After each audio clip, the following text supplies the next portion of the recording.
Brother Ian.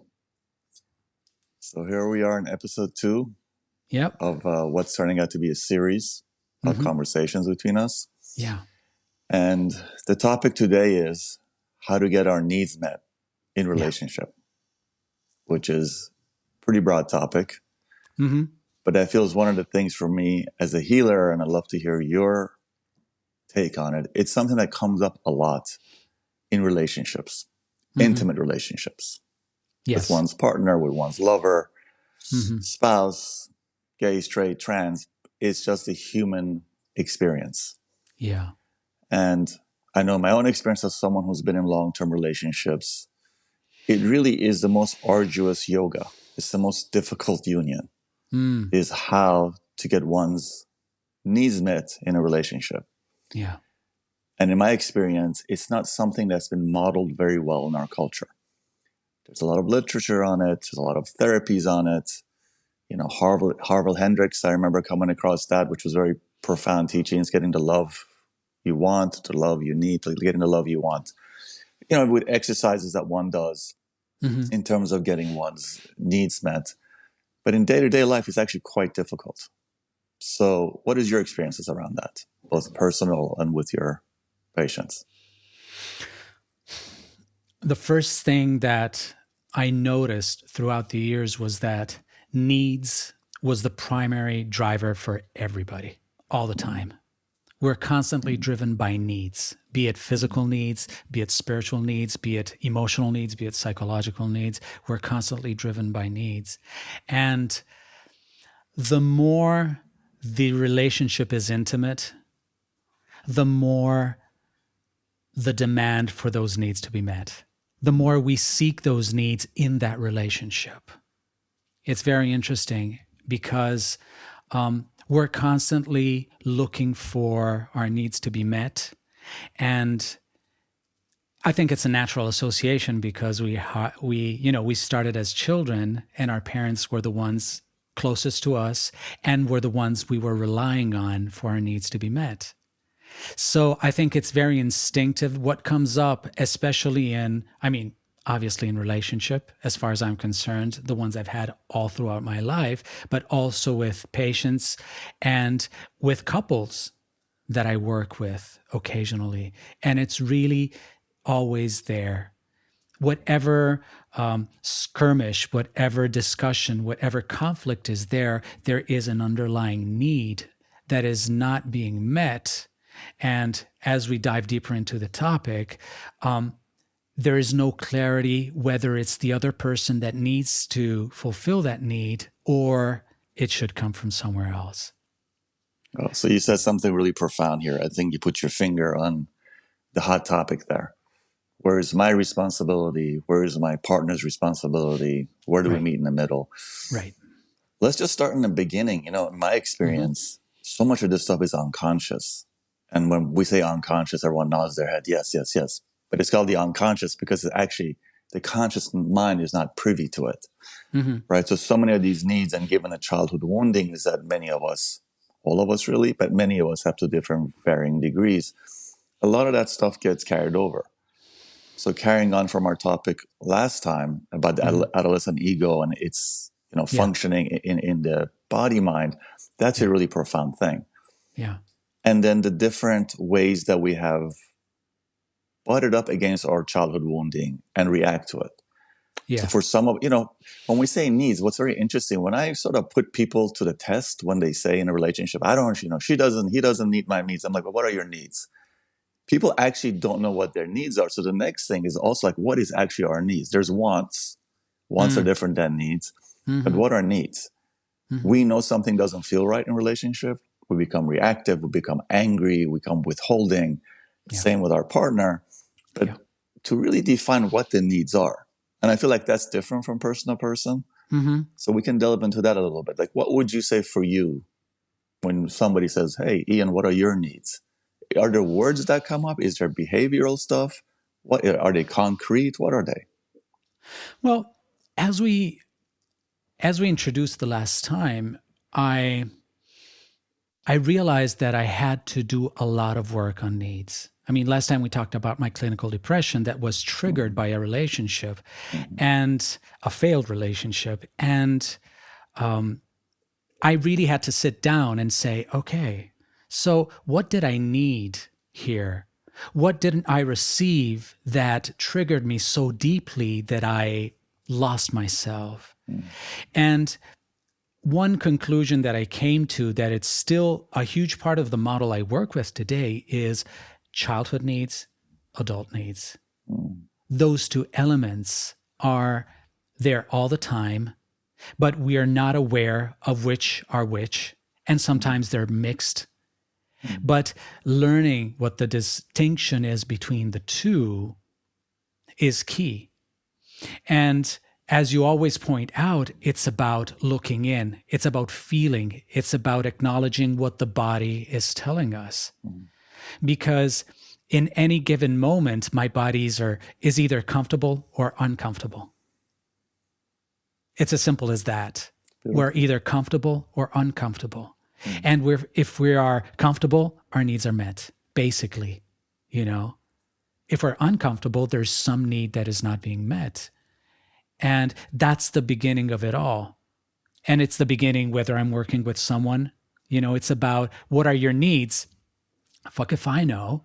So how are you feeling? Why are you here? Why are you even here? Yeah, because this and that and that. Okay.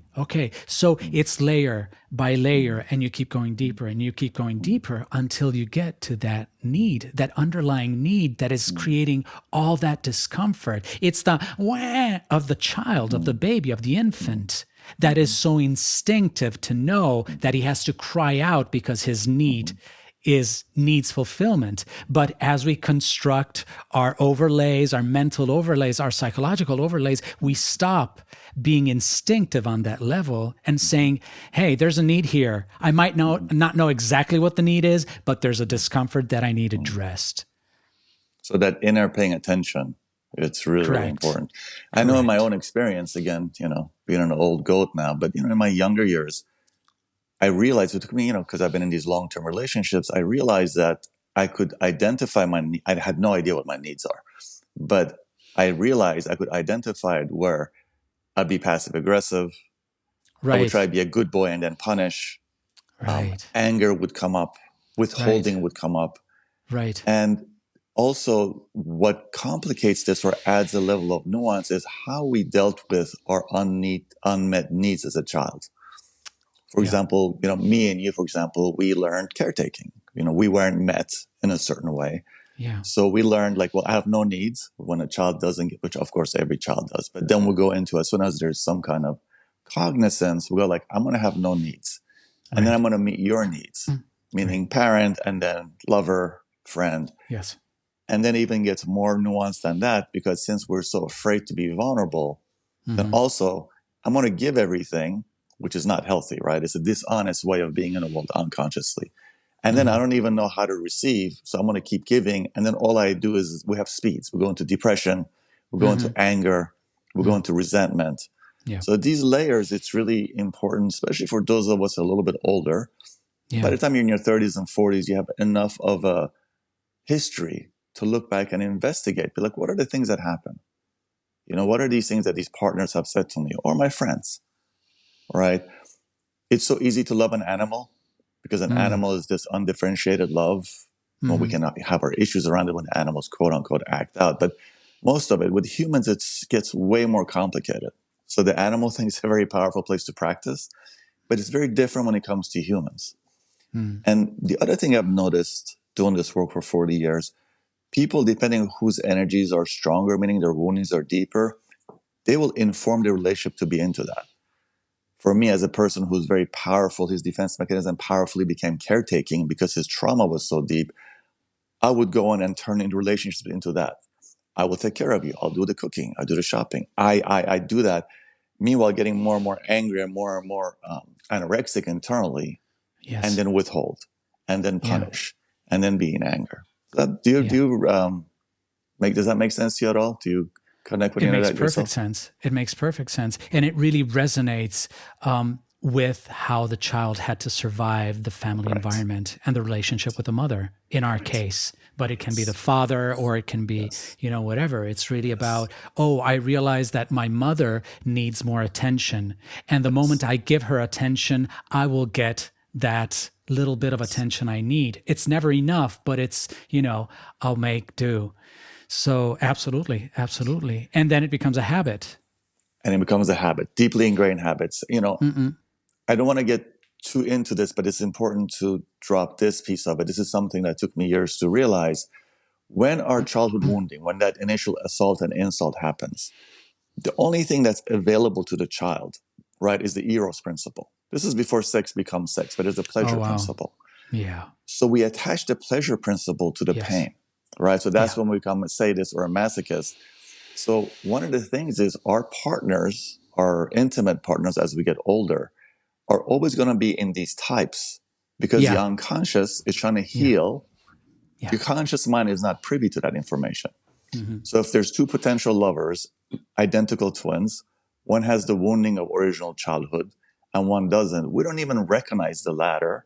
We recognize the childhood part. And this is a very interesting thing because for people who are older or have been in several relationships, like, how am I choosing the same person? Well, the you speaking is not choosing it, is the unconscious mind. Right. And there's two parts to that. One is that part is sexualized. So we have a sexual, and it's not about sex, it's the eros principle. Yeah. There's a charge of attraction to someone who has the same wounding that aggravated you, assaulted you as a child. But my sense of it always has been the unconscious is trying to repeat it to heal it. But since the conscious mind is not privy to that, we can do that for 50 years and not heal it. Yeah, absolutely. So I would also say, as we go deeper into the topic, to pay attention to that, for people to kind of have some insight internally, be like, what are the similarities? Yeah. Like, what are the things that kept coming up, right? With the same person or a different person, what are the topics that come up? And it's always 50-50. Yeah. It's always, we got to look at their 50%, but we got to really look at our 50%, but like, what is this pattern? Yeah. And it's a very painful business. It's a very painful business. It is. And you know what really fucked us up? Disney and Hollywood. Ooh. Disney and Hollywood. Get into that. You know what the key word that really, really fucks us up is? Familiar. Lovely. We think that familiar means, I found my soulmate. This is so familiar. Yeah. It's like speaking to an old friend. It's amazing. And yet, literally, it's familiar because that's how you related to the parent in question when you were in your family. It doesn't mean it's good for you. It means amazing. It hurts you in a familiar way. Beautiful. It's just, the kind of pain you're familiar with. So one of the things I tell people, it's probably like 25 years now, kind of the dime drop for me, 15 years into practice. I always tell people, and I haven't always taken my own advice. It took a while to learn it because, you always teach them what you need to learn. No, we never do that. Well, because, you always, again, it's like amazing, right? As a healer, you're teaching what you need to learn. But I would tell people it has to feel different. Yes. Like if the person feels similar, not that don't do it, pay attention. Right. And one of the things in relationship is the second you have sex with someone, the unconscious is in full effect. Yes. Also with the people who have more wounding, some people don't have it as much as someone like me and you, let's say. I always say, take your time. Or if you want to have sex, make it about sex, but don't be aware that now the blinders went on.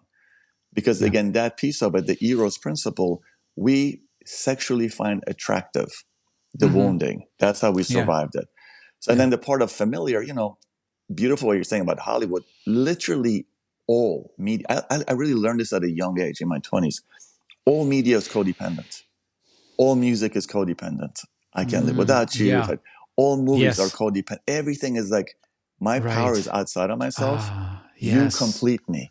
I miss you. You break my heart. Without you, you make me feel like a natural woman. Oh, you make me. So that part, right? It's literally like I am taking my agency, putting it outside of myself. Now, one of the things that you're so dialed in with that I love, and you said last time, so much of this is run by the child ego, infant ego, and adolescent ego, which is the agency. Is like, the child can't survive by itself.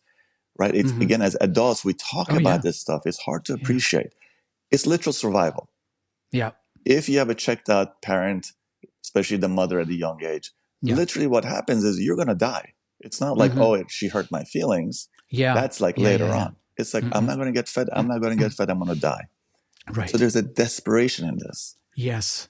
And then the addiction and the chemical sort of things that happen in the body when we're with, as you say, the familiar, which is usually the unhealthy, it is profound business.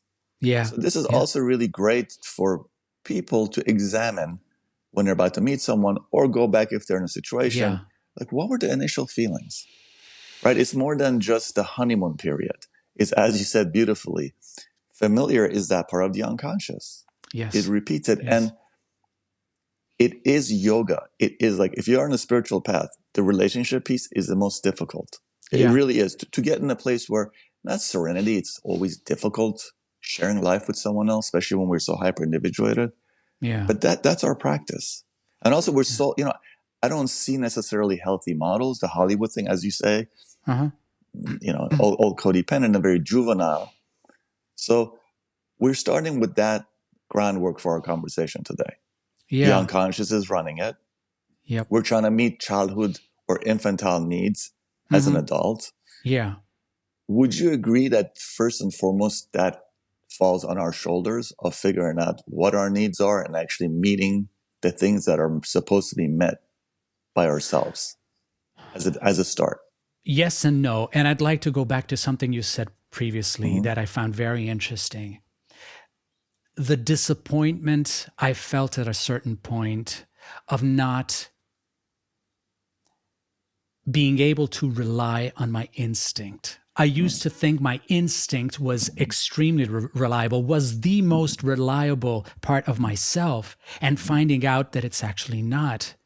Because instinct, the gut, is really concerned about survival. Lovely. So if we had to survive back then by pleasing the mother that otherwise we feared would not feed us, our gut started telling us, okay, so you have to caretake her. Then we're going to get fed. Right. Yes. We got it. We figured it out. And then we started applying that all throughout our life. And we kept relying on the gut. We met someone. Wow, this feels, the butterflies in my stomach. This feels right. Let's go with it. And then it would just be the same thing over and over again. And yeah, I mean, there's a great passage in your book, in the Shadows on the Path, where you say, when you recognize that, just turn around and start running, because it's really, you recognize that, it means it's exactly the same thing that you've experienced a number of times already. You made a great distinction in our last podcast about the difference between the mind, the gut, which people think is instinct, but there's the third piece, which is the knowingness. Right. The Sufis call that the heart. It's not really. Right. So that level is what we're talking about, to go into the head. The head goes like, oh my God, looks great on paper. The gut goes, it feels familiar. Those two things, not so good. And then there's a knowingness where, when we look back, we know. Like there's a knowingness that we know, and the earth at large, the universe at large, always throws signals. There's these signals like, this is going to be a nightmare, man. This is not going to be a good thing. But, we push that, and we can also even mask that as like, oh, it's divine intervention. Right. This is this. Right. You know what I mean? It's meant to be, we're soulmates. We've been together already, and yada, yada, yada. Yeah. Right. It's that thing. It's amazing how, And the mind and the gut are really good screamers. It's like, let's go for it. And the heart, it's like, quiet, whoa. It's peaceful. Because the heart goes for, do I feel safe with this? It's about safety. It's not about, it's not about survival. It's about safety. Yeah, I'm okay. I can breathe. Yes. And the heart in these situations, just to be clear, there's always been a part of me in these relationships in the beginning. So this also gets very nuanced. I really believe on a karmic level, for lack of a better word, just big relationships come because there's stuff to be learned. There's stuff to be there. So there's that level too, not right or wrong. I'm not trying to sell anyone anything. So there's a knowingness there, but also know, and I don't know what language we want to use for this. Was it the heart? We'll just use it that, because it certainly wasn't the gut. It certainly wasn't the brain. There was a part that already knew, was like, whoa. This is not good. It's like being a drug addict. Like, you know, you really shouldn't be doing this drug, but you do it anyway. But it's the part that goes like, this is not good, man. You're numbing something. This is going to be painful. You got to get up tomorrow at like 6 and go to the hospital. Like really probably like doing coke right now. Not a good idea, right? And when you're 20-something-year-old. So there is a part too. So that part also is a nice muscle. So that part that you said that goes like, yeah, I want to be like that. That part also is just like, I don't know if this is healthy. And again, it's so many levels, right? Part is like the only way you can have the discussion me and you are having is to go through those relationships and be like, no. Right. Some people have less wounding, so they can do it once. Some people don't have the level of wounding. They're good from the beginning. Majority of us fall somewhere in the middle. Right. So it'd be really good practice to kind of go in and just not as a blaming thing, but take self-responsibility. But like, what is my part in this? If I'm on a second or third relationship where these things keep coming up, 50% for this home slice, this homeboy. What is my 50%?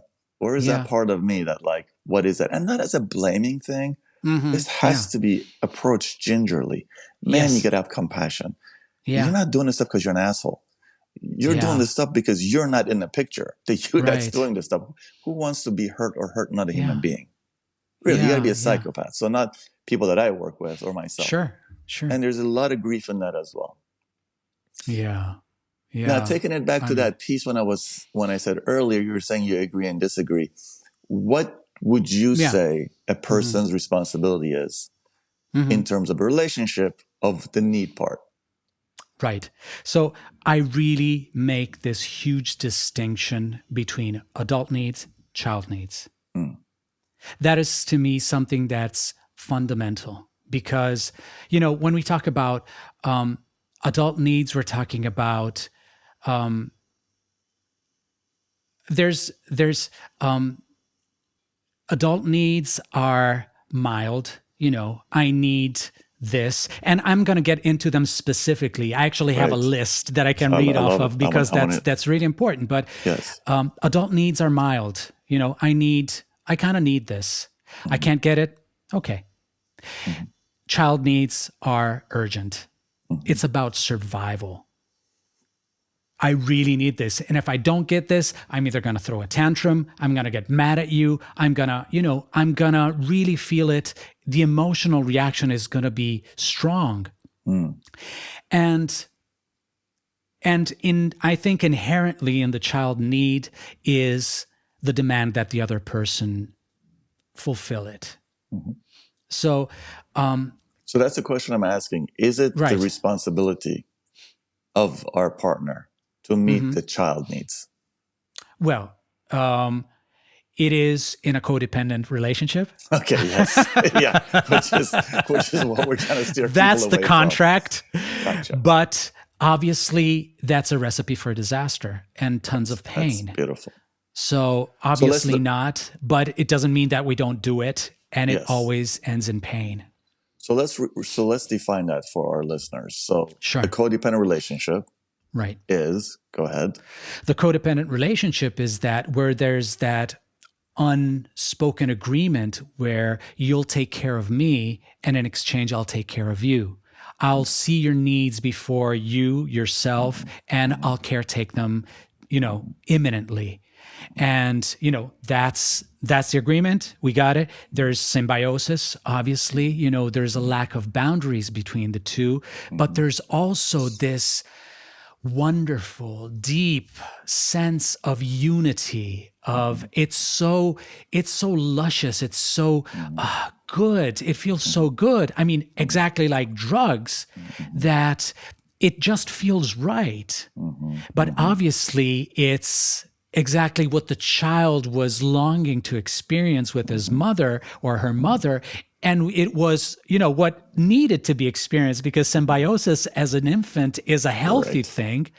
But, we didn't get that back then. So we're still looking for that today. That is so great. That's what we find, and that's what we create. And it feels amazing in the beginning. For a minute. Then, for a minute, right? Yes. And then slowly, turns into a shit show. Yeah, and then the shit show is very addictive too, because that then is replaying all the ways that we didn't get met as a child. Right. And then that becomes a toxic pseudo food for Yeah. us, right? So the anger and, the child crying when the mother not picking the child up or the father not holding space for the child. So that also is a very common thing in these codependent relationships. And then again, we remind everyone, this is the cultural norm. This stuff is being spat out even now, right? Of like, this is it is. Now, part of what I see with the newer generation, some of that is dying off, and that's a wonderful thing. But then it's going the other way, which is this narcissistic thing, which is like people are so hyper individuated that there's also not enough of the communion, because there needs to be a level of communion. So that's just something to pay attention to. So would you agree that is the job of the individual to meet those infantile or childhood needs? Not that we can't share with our partner, but we have to actually internally gaze. My experience with myself or with like thousands of people is we don't know what our needs are. So these words are always thrown around. Get your needs met, get your needs met. Yeah. So I love your distinction between the infantile and the adult. The adult stuff can actually be talked about with a little bit of coaching and therapy. The childhood stuff or the infantile stuff, it's so frightening and it's so guttural. Because again, we can sit here as two adults in a room, me and you, me as grandpa and you as young buck, and have this energy and talk about it. But, the child, especially when those of us like me and you had these traumatic experiences, there is such a terror in there. Yeah. And, being vulnerable is scary business. Like one of the biggest things with relationship, the work of is being vulnerable. And that's another word that people throw around and bandy about. But being vulnerable is frightening. Everything in our culture is based so we're not vulnerable. Right. We want to look a certain way and make the money and be famous or it's all like, I'll do anything not to be vulnerable. Yeah. People see the surface, but I don't feel people necessarily, or some people appreciate how scary it is to be vulnerable. Because again, we're talking about the infant. The infant was going to die if he didn't get his or her needs met. It's not this logistic thing. We're talking logical. This is way after the fact. After the fact. Yeah. So what would be a way to get in touch with what that need met at a very young age was? Before we get to the adult stuff, let's just break that down. Yeah. Well, my experience of child and childhood needs is very basic. Basic in terms of, well, first of all, addressing your question, is it our own responsibility to address those needs? Yes, because it doesn't work any other way. It just doesn't work. You can keep asking someone else to fulfill those needs, and it just won't work. It will work for a second, and so you get addicted to that second of fulfillment, and you keep asking for more, keep asking for more. And many relationships work like that for an entire lifetime. But ultimately, those needs are. I always use the analogy of the well. It's the well that does not have a bottom. So you can put water in, buckets of water in, but the water will just go through, It doesn't, the level never rises. So to me, that specific work is about recognizing those needs. So what are those needs? Those needs are, to me, the childhood needs are primal. It's feeling worthy of love. It's feeling important. It's feeling beautiful. It's feeling intelligent. It's feeling smart. It's feeling that you deserve love. It's feeling that you deserve respect. It's feeling that you deserve support. And I'm reading off my list. Deserve consideration, deserve belonging, deserve being accepted, deserve trust, loyalty, and so on and so forth. So to me, the whole common denominator is the element of worth. I am worth this or that. I'm worth being loved. So that would be a really important thing to share with our partner in a relationship, but also take responsibility for it, right? Like the thing that I found with this stuff, it's really lovely to sit with someone and be like, hey, these are the things. Right. Especially if you're a little bit older. These are the things that come up in a relationship for me. Let's keep an eye on it. And it's my thing. And, for me, I'm always like, call me out on this stuff. I've been in these long-term relationships. This is, if 2 or 3 people have said this to me, there's something going on. It's not just on them. So there's that part. And again, this would be a part for people who are not as wounded, maybe not those of us who have more wounding, to do some psychological work around it, just to even have the awareness around it, right? Because this is really an internal experience. Now, it's not like we go to our room and do this. This can be shared. This can be shared. Right. You know, I don't feel worthy. What I do is I don't know how to ask for anything. So I will do everything around the house, and then I'll punish you without being aware a year down the road. Right. I like to have this, or I like to. Something that I've realized in relationships with my patients, you know, some people really want to have reflected back to them.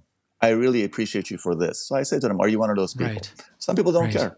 Some people, they're healthy enough where they just do whatever and they enjoy it. It's out of pleasure, right? To do something, or to do the cooking, or to do the cleaning.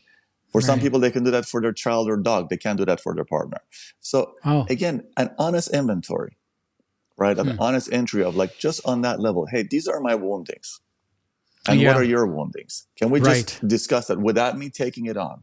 Right. And that's the tricky part, because it's really easy to say, oh, I'm just sharing, but it's like hintity hint hint. Yes. So also, I guess the people that are listening to this would have a certain level of maturity that would come listen to this, because like us, they've been pummeled. And maturity, I don't mean it as, oh, better than that. It's like, no, you've been humbled, and humbled as in pummeled. Like, this is the stuff that's not sexy, but there's a lot of juice in here. This is really juicy business. Right. And again, we can spend days talking about the different levels of childhood wounding. People can read about it. There's so much good literature on it. But just be aware, what are the patterns? Where are the places where you weren't met as a child? Where are the places you had to tap dance? And then this is me and you, because we're more from the codependent version of it, or the caretaker of it. And again, the distinction between caretaking and caregiving. Caretaking is actually a taking, even though it looks good. But there's also a flip side of this, which is my own experience. You know, I've been involved with narcissists a lot in the past, because a wounded person needs the narcissist, because that was our childhood model. If you're raised by a narcissist, you really get attracted to a narcissist. And that is such an unhealthy, as you said beautifully, so juicy in the beginning, but it's so unhealthy, because the narcissist has to learn to soften, to not be the most important. But this is what the Buddhists call idiot compassion. And Ian or an Abdi, if they're involved with a narcissist, they can really be of disservice by doing these things, because that's their high. Look what a good boy I can be. Look at all the things I can do I have no needs. And then get passive aggressive or distant or withholding. Right. And a narcissist really actually is starving. It looks culturally like it's a good thing. They are in as much pain as a codependent person, or as the, you know, because that's the unhealthy version. So I would also say, those of us who are listening, if they're not coming from this place, or if they're more of a narcissist, which is very hard to see, you're a narcissist if you're a narcissist. But if your partners or friends have said that to you 2-3 times, maybe something to investigate. Because narcissism is the different way of dealing with the childhood version of not getting your needs met. Right? It's again, you're living in that ivory tower. Man, it's lonely. You're starving. It's lonely. It's just always, it's like, I'm the best. I'm the greatest. I'm perfect. There's nothing wrong. The world is either all great or all bad. So again, do we agree then? It seems like we agree that first and foremost, we have to really investigate what is this child stuff, and start teasing that out from what the adult relationship is. And it really stuck with me what you said before. Most of us don't know what their needs are. And I was like, oh, fuck. Right. So even if I ask myself, it's not, I don't have a clear list. So I would say, you know, to whatever is feeling as perplexed as I am, I would say, notice what upsets you. Good one. Just simply start there. Start noticing what upsets you. Bravo. This is beautiful, you just said. So that's actually my own personal marker. As someone who's got third-degree burns emotionally, I can tell when I'm agitated, when I'm in that, I'm like, something's up. I might not know it right away. So we're also human. We have to make room for that. But we have to be very conscious at this juncture, when the upset comes up, not to punish our partner. Now, that's very high level, because it's very easy to snap and be crazy. But that's actually very important. So this is where the adult piece comes up. one of the things that, especially for those of us who are not just older in age, certainly, but also older souls, is we need downtime and we need alone time. And very few people are capable of actually asking for it or holding it. Obviously, if you are with someone, you're raising a pet, you're raising kids, or you have a business, and then you have, 3 hours a night together because you both work these dog hours. It's actually really important to carve that up. And it can be half an hour, an hour. Not to go like run from working, run from Zooming, and then drop right into relationship. Take a little bit of breathing space. Now, we live in a very fast-paced world with very complicated lives. But one of the things that's really helpful to figure out both what is the infantile child need and what are the adult needs is a little bit of alone time. Not alone time when you're just, taking a shower, or not just alone time, but actually carve that out as the best of your possibilities. Even if it's sitting on a bench outside for 10 minutes before you walk home. Just like, what am I feeling? Yeah. Because the other thing is that we really inflict a lot of damage on each other as partners with all the unresolved stuff with the day. You got your narcissistic boss that's tearing you an asshole all day, or you got the crazy friend that calls you 10 times a day with the same story, which you haven't learned to be like, basta. Like, no, we don't talk about this boyfriend again for the 300th time. Right. So there is also just a need for we said it last time, that loud whisper. That loud whisper, as you said, the heart, it talks loudly. Yeah. It talks loudly. Yeah. Right. And then part of our addictive mode, addiction is always binary. Yes, no. There's no gray area. So part of the addictive is like, I live with the beloved. She is the best. Like, she's a monster. It's like, okay, that's again the child. Where is the gray area? Where's the room for this human being? Yeah. Like, who are they? Yeah. We are such strangers to ourselves, and hence with our partners, where we can really be living with a stranger and it's just like a shared habits, the meal, the dog, the cat, the kid, the job, the home, the rent, the mortgage, whatever it is. Yeah. But we become strangers. And man, that's some painful business. And then we go inside, and the secret addictions come in, and whatever they are. The drinking, the overeating, the not eating, the anorexia of mind and body, the, being on a computer 10 hours a day. And it doesn't have to be like porn, card games, whatever. It's like we are in so much pain on an unconscious level. And man, there's no compassion towards self. And then from that, no compassion towards the other. Right. And sometimes we're very off and we have to go apologize. And sometimes our partners are very off and they need to apologize. And they might not. And then we got to take it back to ourselves and resolve it. Right. So you said a beautiful thing in the beginning, the Disney thing, the Hollywood thing. People really don't appreciate, most people listening to this have some kind of spiritual bent or spiritual path. Man, relationship is the most difficult thing to do consciously. And really, it's about you with you. It's not even like, oh, my partner meditates an hour. Nothing to do with that. It's how do I take care of myself in this relationship? And once you're aligned, it really helps the other person. And if it doesn't, then God bless you. We go into the internal piece. We always want to skip this part of internal inventory and what's going on. Yeah. What would you add to what I just said? I think that a key element to all this is the fact that many of us have a lot of shame around our needs. So, not only it's not easy to know what our needs are, it's not easy to know when we're actually upset because we're not listening to us. And if we were listening and acknowledged that there was one or more needs that are not being met, many times we have shame around those. So if it's something that we can ask for, that we can legitimately ask for, we don't, because, I mentioned this before, not in our talks, but in one of my podcasts. There's this advertisement back in Italy in the 80s about this aftershave.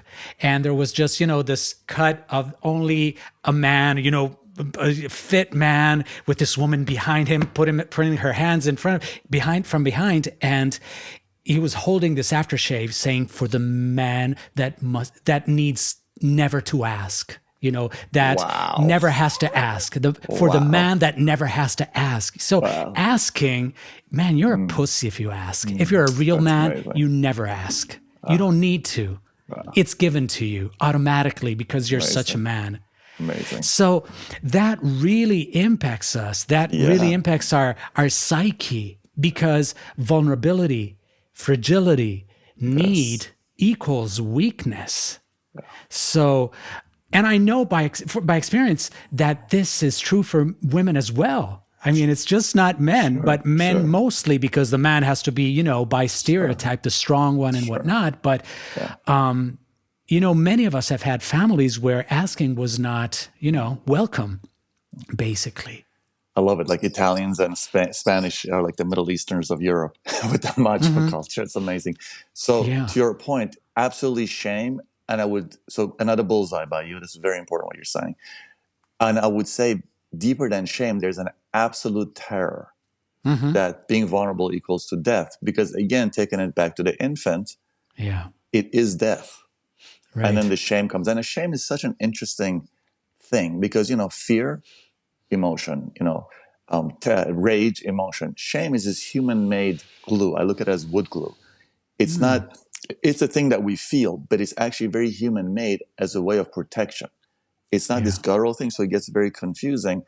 Its function is to steer away the experience. So culturally, it's been designed, right? Like, you do not hurt people, it's shameful. So it had functions. But when it comes to these kinds of things, it gets hijacked by the ego to be like, hey, don't go here.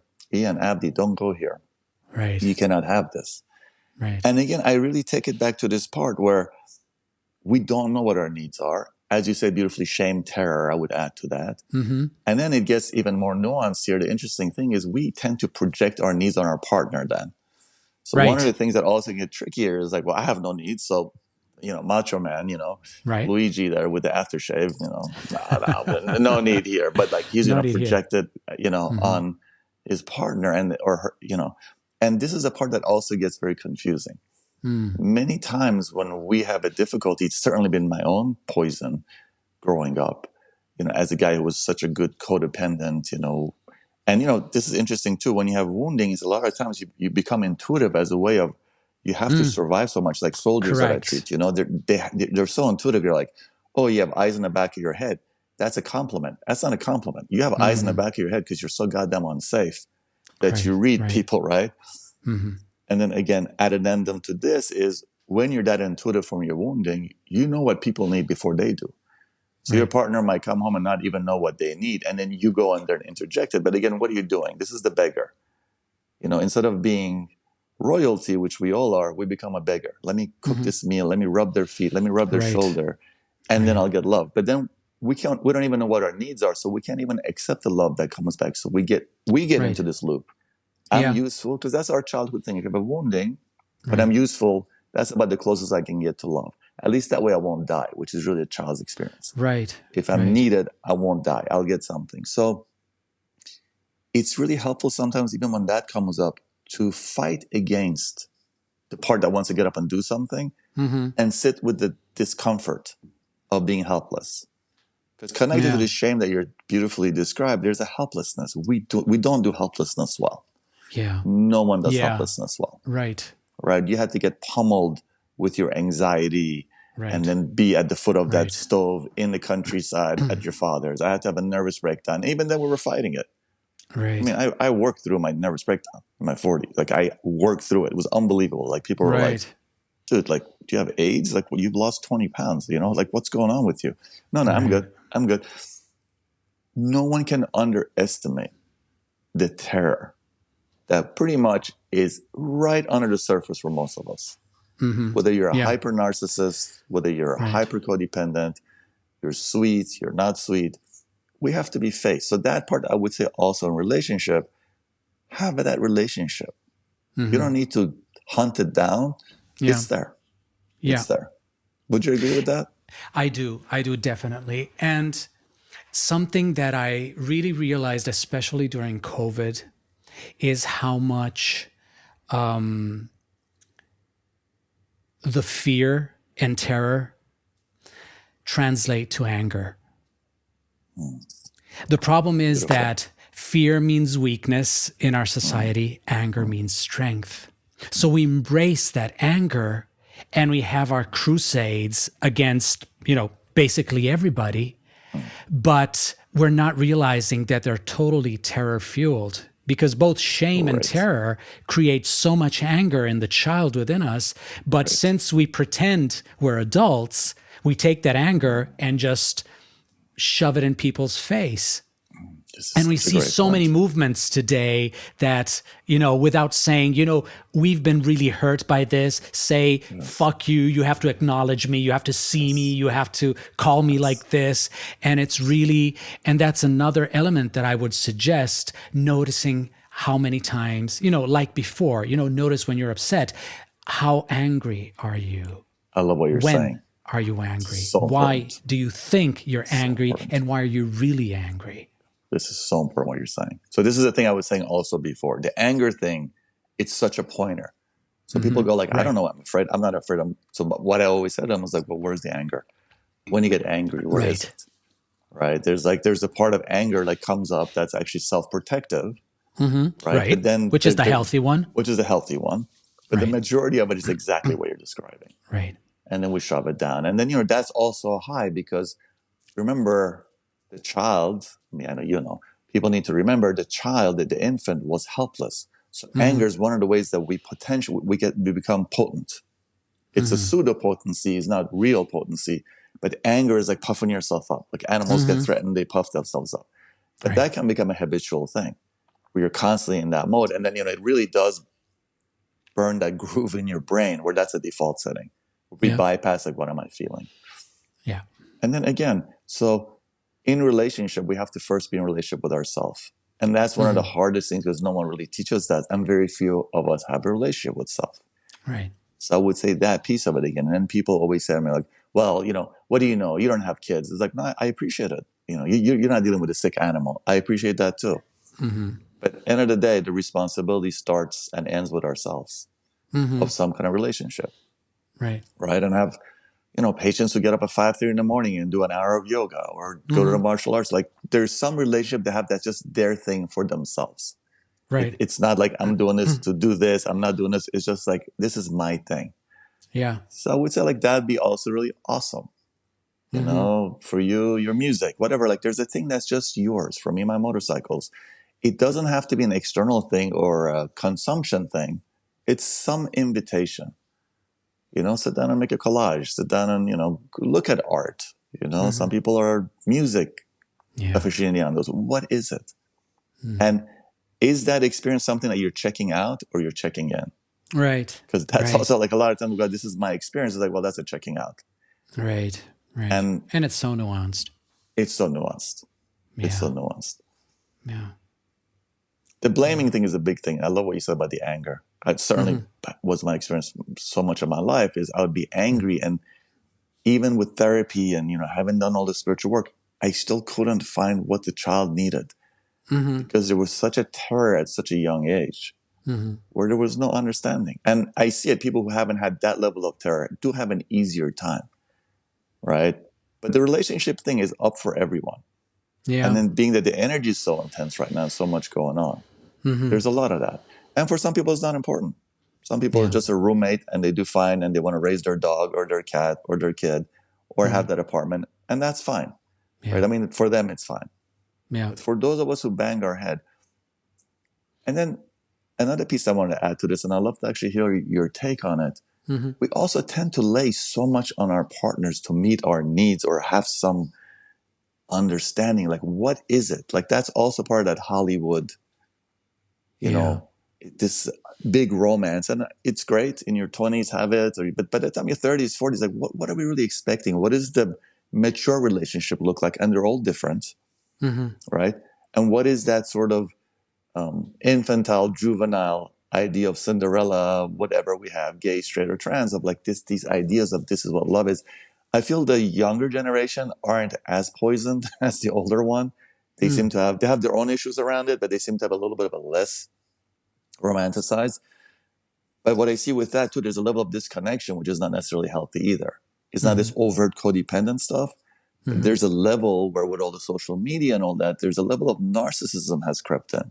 So there's also a level of really not knowing how to connect. But I wouldn't say that the way that our generation connected was necessarily healthy either. Of course. So Yeah. Yeah. I mean, I don't,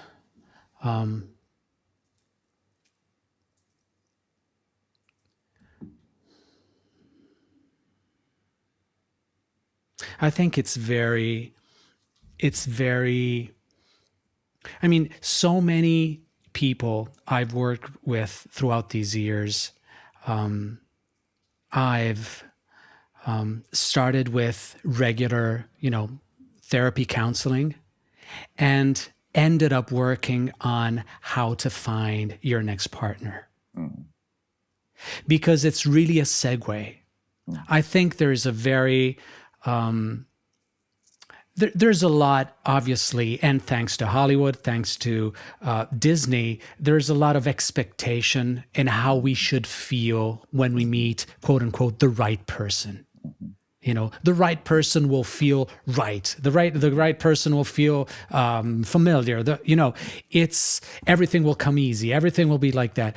I think there is a very, I really work with people on needs before they look for the right person, quote unquote. Because the moment, and I literally have them write down, the moment we start working on that, it's like write an endless list of everything you want from your partner. Just write it down. Then the following session, we analyze the list and it's like, okay, which ones are adult, which one are child needs? So which ones can you expect from a partner, which ones are absolutely a recipe for disaster? And then when we find those, it's okay, now make an order of priority. Do you want to feel, once we cleared what are the adult needs, so do you need to, do you need there to be affection first? Do you need to feel safe with this person? Do you need communication? Do you need sexuality? Do you need a sense of belonging? Do you need dialogue, communication, intimacy, or proximity? Something that is really touchy in a way. No, not touchy in that way, but who loves touch, who loves hugs, who loves contact, and the moment you realize what you need most in a relationship, then you know that those are the most important things. And you realize that that sense of, oh my God, this is amazing. This is so, it's not there anymore. And it's unromantic from a certain point of view. Because we are used to seeing romanticism as that thing where you're just carried away and that's the addiction part. That's the addiction part. Exactly. That's the child part that still wants. And like you said before, the reason why it doesn't work, it's because I need to find someone that's exactly like my mother or my father to re-experience the thing. But it also translates to the fact that it's going to have the same, issues, and it's going to hurt the same. So it's really about recognizing what I'm looking for, why I'm looking for that. And I think there needs to be an element of grieving. The child's need, the child's dream, we need to grieve for the child's dream that needs to be, popped. So this is really big stuff here. So I love what you're saying about the grieving part. That's really, really powerful. So how can we point people to that? Because we both have had that experience. So is there a daily practice or a weekly practice one can do when one gets to that place to just make room for that grief, make room for all the places we weren't met, to soften towards that? Yeah. I mean, I was thinking about it today, this exact point, and like any good addict, I so many times miss that. You never lose, I think, as an addict, that longing for your fix, But the moment you start doing enough work on yourself and the adult prevails over these impulses, you start saying, it's okay. It's okay. And I always see it as that loving father, in my case, loving child relationship. It's like saying to yourself or to your inner child, it's like, I know, baby. I know you really want that. And I'm here with you. I'm really here with you. and I grieve with you. I'm so sorry you didn't get that, and I'm so sorry you can't get it anymore. There's no way you can get what you never had. But I'm here. I love what you're saying. The tolerating those feelings. Yeah. I remember my experience in my 20s, when I was having these spiritual awakenings, and I could really start seeing the difference between the spiritual, quote unquote, and the psychological. Mm-hmm. And in the spiritual, I could go into this expanded states and, life and past lives and whatever. These are like visions and angels, and it was amazing. And then I would come into the personality, and man, I was suicidal and had stopped doing drugs. So I wasn't numbing. Mm-hmm. And it literally felt the pressure of the ocean. I would always get this image of being in this little bubble under the ocean. That was a level of grief. And everything on top was pain and grief. Yeah. I remember 23, 24 being like, how am I ever going to get out of under this thing? And it was so confusing to have this spiritual, profound oneness experiences and then have this thing of, I was like, I will never work through this pain in this lifetime. Mm-hmm. There's so much pain. There's so much on my shoulders. Mm-hmm. And that can be very overwhelming. Yeah. And again, to your point, the way that works through, and it's a process, it doesn't end, is literally to make room and sit with it and not get lost in it, not negative pleasure it. Right. But as you said beautifully, just that thing, and really also grieving. I mean, there's times we just sob. You sob for the boy. You sob for the little girl.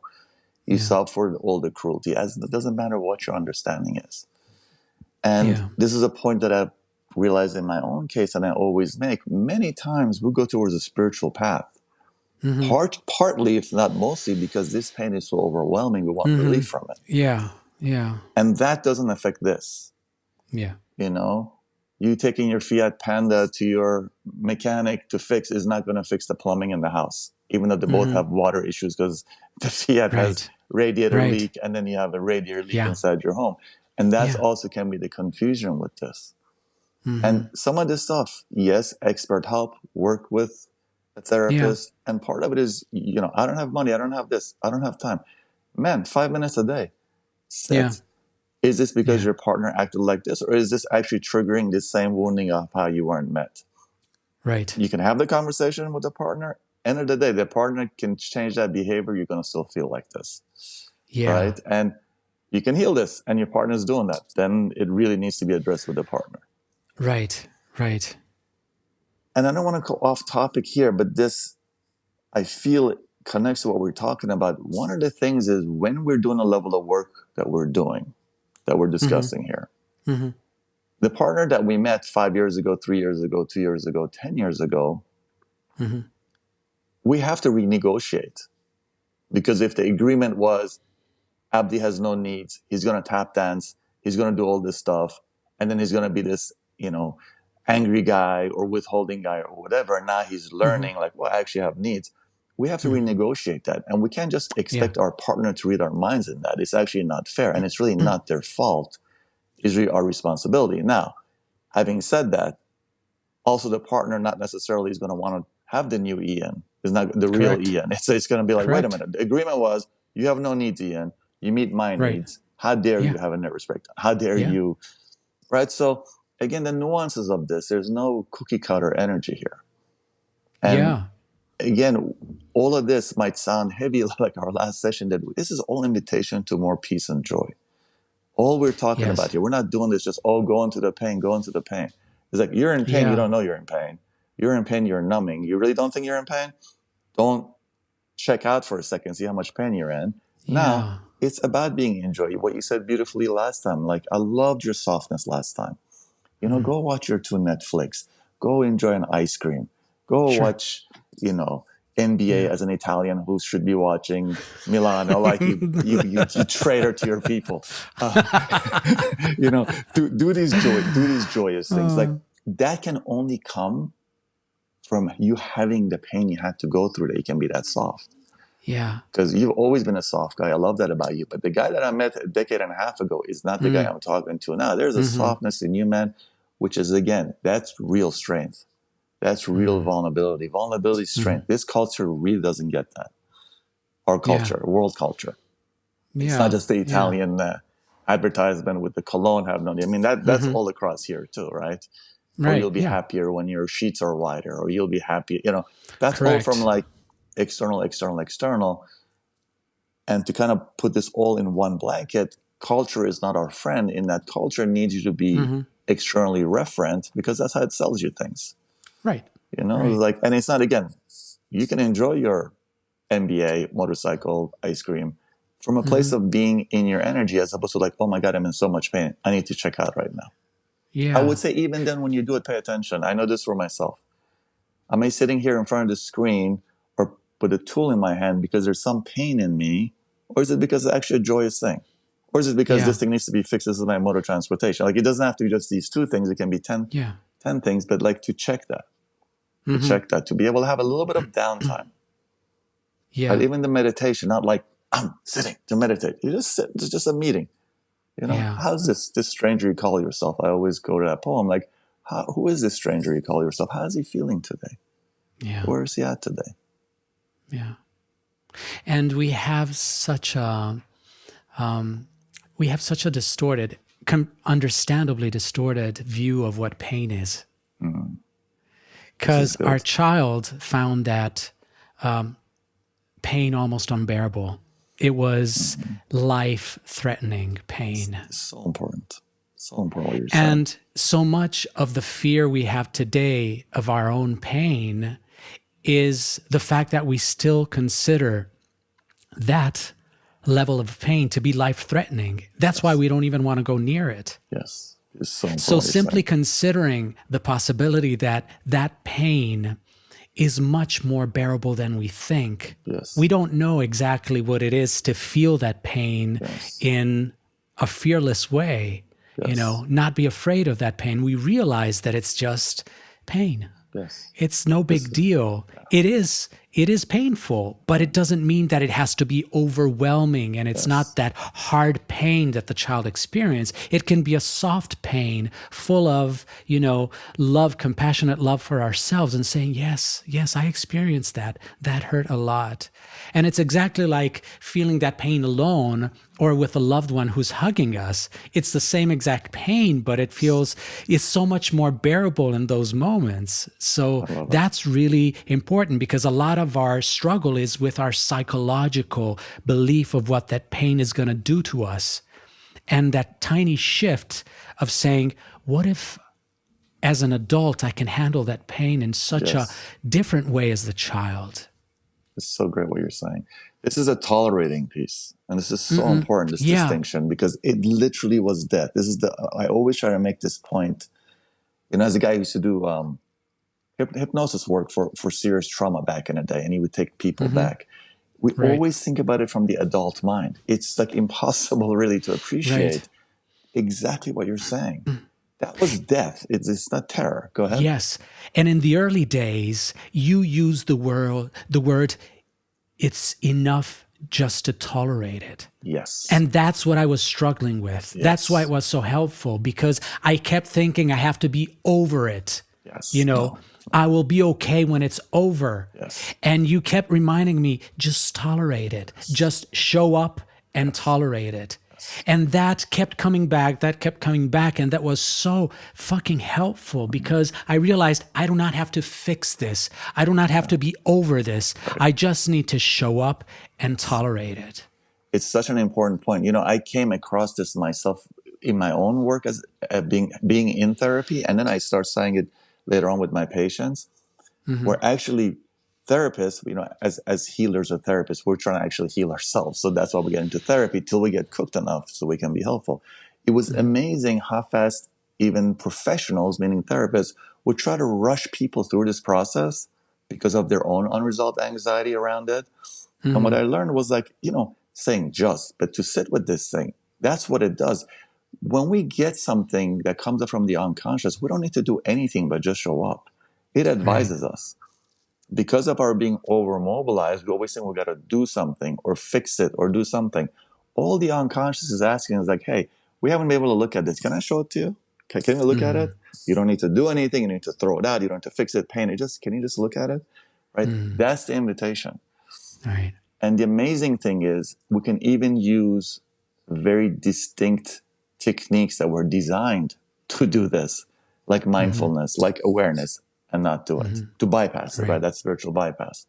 Right. So the sitting with it seems so counterintuitive, but man, that's what does the healing. Now, for most of us, we get pummeled into it, but also you can have a nervous breakdown and not do it. You can, right. Because it's, again, we have to really put this point on that there is such a level of terror.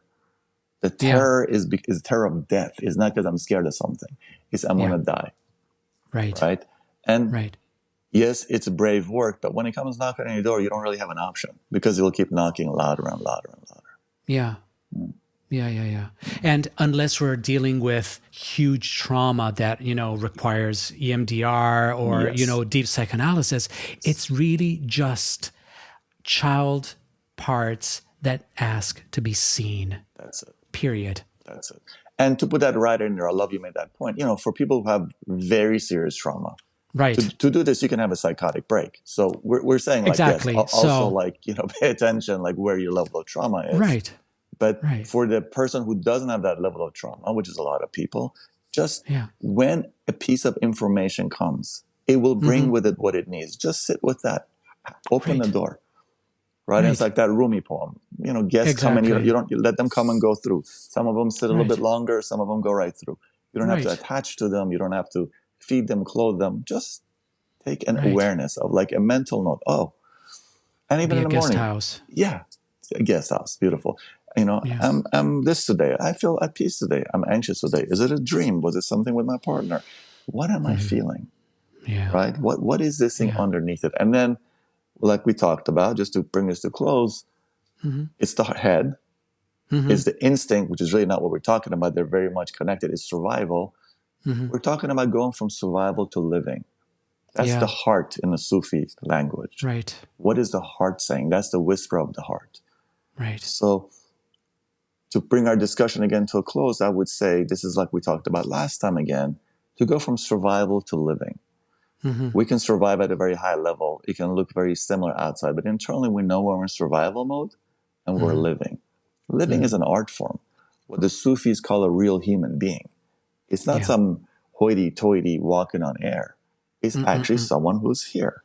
And in order to be here, you have to take these little pieces that unconsciously you've hidden or worked on hiding, or the culture really promotes hiding, and make them visible.